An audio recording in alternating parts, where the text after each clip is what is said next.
इस व्यक्ति को आप पहचानते हैं? हाँ, पहचानते होंगे। इसका नाम है सूर्या हांसदा। 11 अगस्त की सुबह सुबह 10 अगस्त के मध्य रात्रि में इसका एनकाउंटर किया गया पुलिस के द्वारा। ये दूसरी तस्वीर है। इस तस्वीर को भी आप पहचानते होंगे, इन व्यक्ति को भी पहचानते होंगे।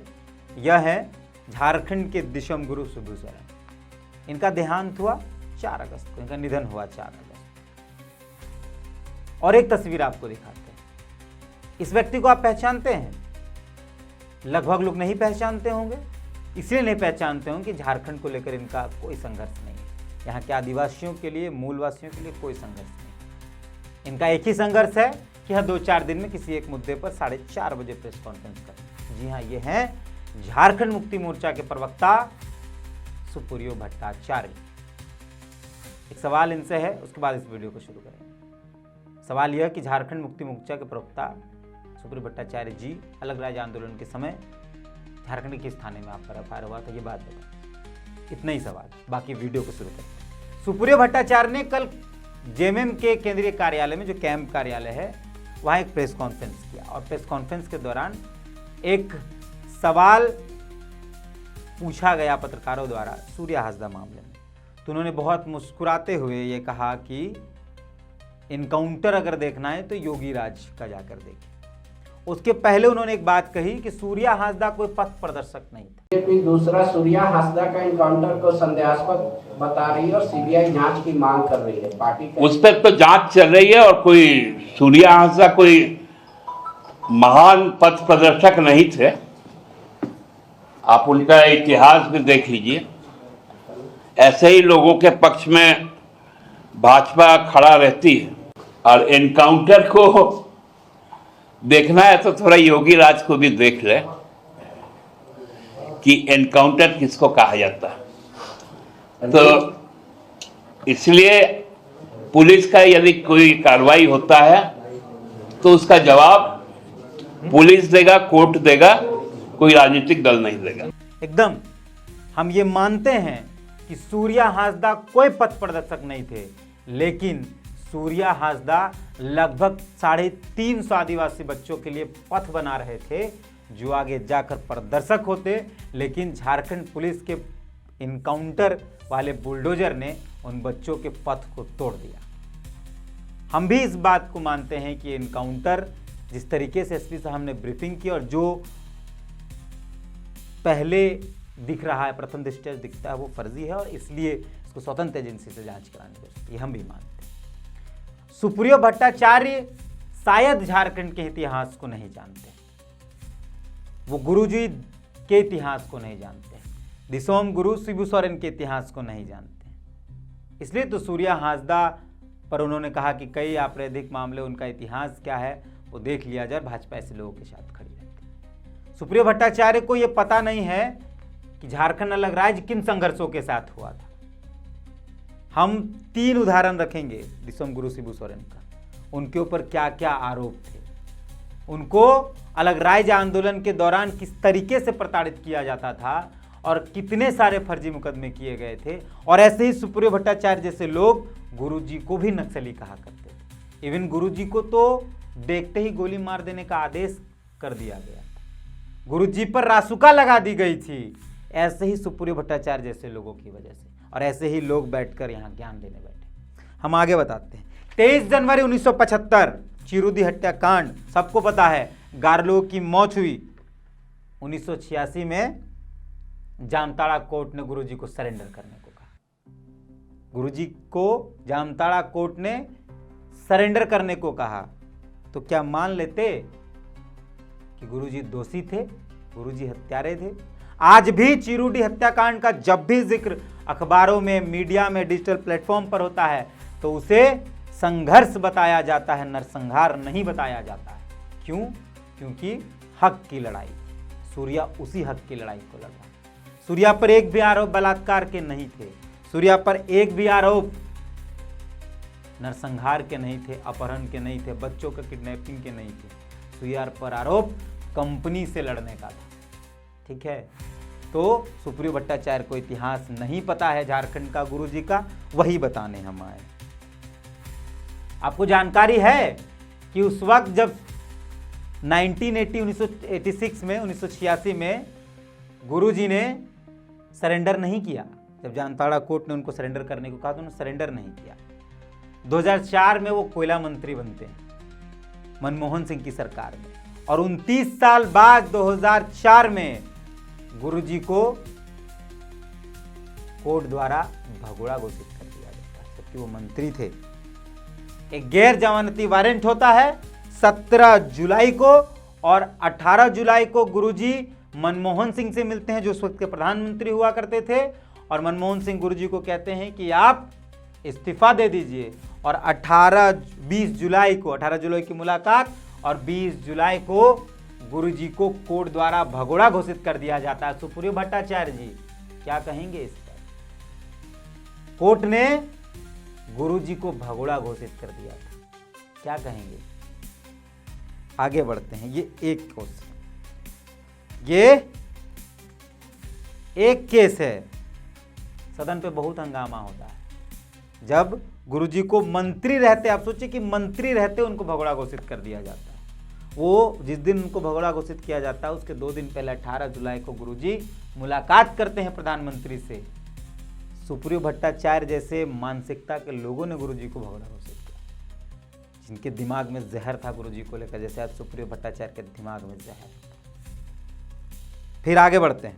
सदन में हंगामा हुआ, गुरुजी ने इस्तीफा दिया, हेमंत सोरेन के हाथों इस्तीफा भिजवाया गया, कोर्ट में सरेंडर किया गया, और 1 महीने बाद गुरुजी बेल पर निकल जाते हैं। गुरुजी को जमानत मिल जाती है। अभी सब कुछ खत्म नहीं हुआ है, आगे दूसरा केस बताते हैं। दूसरा केस है शशिनाथ झा। गुरुजी के जो पीए हुआ करते थे, सचिव हुआ करते थे, उसकी हत्या का भी आरोप गुरुजी पर लगा। क्या कहेंगे सुप्रियो भट्टाचार्य जी? कहेंगे कुछ? 4:30 बजे का इंतजार करें। सुप्रियो भट्टाचार्य जी को शायद झारखंड का इतिहास बताने हम आए हैं कि शशिनाथ झा, एक केस मैंने बताया चिरुद हत्याकांड, क्या क्या हुआ। अब दूसरा है शशिनाथ झा जो गुरुजी के सचिव हुआ करते थे, उनके हत्या का आरोप गुरुजी पर लगा, और 28 नवंबर 2006 को गुरुजी को उम्र कैद की सजा हो गई। सोच रहे हैं आप, अगर सुप्रियो भट्टाचार्य जैसे लोगों के हिसाब से चले तो गुरुजी भी दोषी हैं हर मसले पर। लेकिन आज भी गुरुजी के इन घटनाओं का जिक्र करते हुए उनके संघर्ष की गाथा गाई जाती है, पर यह सुप्रियो भट्टाचार्य को नहीं समझ में, क्योंकि झारखंड के किसी आंदोलन में सुप्रियो भट्टाचार्य का कोई हिस्सा नहीं। पता नहीं कैसे और किस तरीके से वो प्रवक्ता बने, पता नहीं। 2007 में इस मामले में, यानी शशिनाथ झा हत्याकांड मामले में गुरुजी को बाइज्जत बरी कर दिया गया। सूर्या पर सारे केसेस चल रहे थे, किसी पर एक केस पे सजा मिली थी और उस पर वो बेल पे थे। वो लोअर कोर्ट या एक कोर्ट ने बचा दी, वो आगे चलता, वो बेल पे थे। जो गुरुजी के साथ चल रहा था वही वर्तमान में सूर्या के साथ चल रहा है। आप निकालिए सब कुछ। हाँ, तो 2007 में शशिनाथ झा हत्याकांड मामले में, जिसमें गुरुजी को 2006 में उम्र कैद मिला, 2007 में दिल्ली हाई कोर्ट ने गुरुजी को बाइज्जत बरी कर दिया, और चिरुडी हत्याकांड में भी 2008 में गुरुजी को बाइज्जत बरी कर दिया। समझे सुप्रियो जी? तीसरा, गुरुजी को किसी भी हाल में पकड़ने का आदेश निकला था। क्यों? 1973 में जब पहला अधिवेशन झामुमो का हुआ था, उसके बाद उससे एक आध साल बाद एक दरोगा की हत्या हो गई।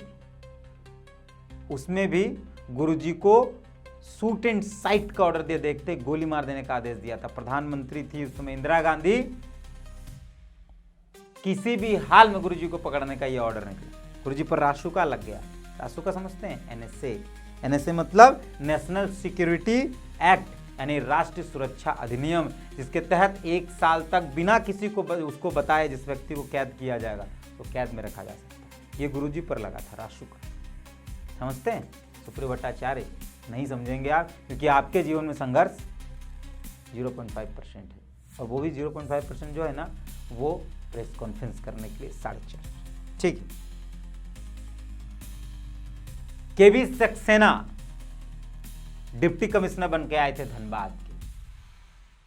उनको भी कहा गया कि किसी भी हाल में शिबू सोरेन को पकड़ना है। तब वो शिबू सोरेन से मिलने गए थे आदिवासी इलाकों में। तब उन्होंने देखा कि शिबू सोरेन वहाँ के आदिवासियों को जागरूक कर रहे हैं, पढ़ा रहे हैं, उनको एकजुट कर रहे हैं, उनको उनके अधिकारों की जानकारी दे रहे हैं। उसके बाद से गुरुजी का जीवन बदल गया। लेकिन सूर्या हांसदा क्या कर रहा था? वही कर रहा था। आदिवासी, गरीब आदिवासी जिसके पास कुछ नहीं है, उसके बच्चों को वो पढ़ा रहा था। जो सुप्रियो भट्टाचार्य ने कहा कि सूर्या हांसदा कोई पथ प्रदर्शक थे क्या, मैं उस पर फिर से कह रहा हूं, सूर्या कोई पथ प्रदर्शक नहीं था, लेकिन 350 से ज्यादा गरीब असहाय आदिवासी बच्चों का पथ बना रहा था ताकि वो भविष्य में प्रदर्शक हो सके। और उसके पथ को झारखंड पुलिस के इनकाउंटर नामक बुलडोजर ने तोड़ दिया, तहस नहस कर दिया। समझे सुप्रियो साहब, प्रेस कॉन्फ्रेंस करिए, लेकिन कुछ बोलने से पहले सोचिए। एक आदिवासी युवक की इनकाउंटर में हत्या की गई है, इस पर अफसोस नहीं है किसी को, इस पर दुख नहीं है किसी को, बकायदा इस पर महिमा मंडन किया जा रहा है। जो आरोप गुरुजी पर हुआ करते थे, लगभग वैसे ही मिलते जुलते, लगभग कह रहे हैं, सारे नहीं लेकिन लगभग मिलते जुलते आरोप सूर्या हांसदा पर भी। तो सूर्या हांसदा अगर अपराधी है तो गुरुजी फिर दिसोम गुरु शिबू सोरेन कैसे हुए? हम दोनों की तुलना नहीं कर रहे हैं, लेकिन बता रहे हैं कि संथाल में विद्रोही लिखा हुआ है, संथाल के खून में ही विद्रोह है। चांद, भैरव, सिद्धू, कानूर, फूलो जानो, चांदकू महतो और ऐसे बहुत आंदोलनकारी हैं संथाल में। संथाल के खून में ही विद्रोह लिखा हुआ।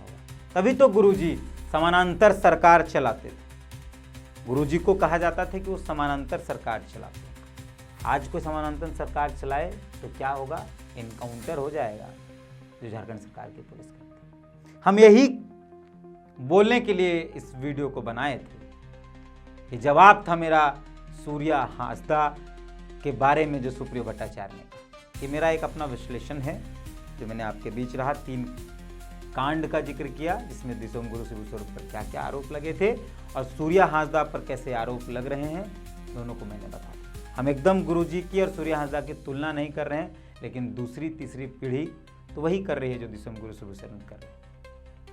फिलहाल सब कुछ जांच पर था और जांच के बाद ही सब कुछ तय होता। जांच से पहले ये लोग जांच एजेंसियों के समर्थन में खड़े। बाकी सूर्या के मामले को सीआईडी को दे दिया गया और सीआईडी क्या करेगी ये तमाम लोग जानते हैं। सीआईडी और सरकार में कितना डिफरेंसेस है, सीआईडी और पुलिस में कितना अंतर है, सब जानते हैं। परिवार के लोग लगातार सीबीआई जांच की मांग कर रहे हैं। कमेंट पर आपकी क्या प्रतिक्रिया है ये जानना चाहता हूं। बाकी लिखिएगा ज़रूर। मिलते हैं।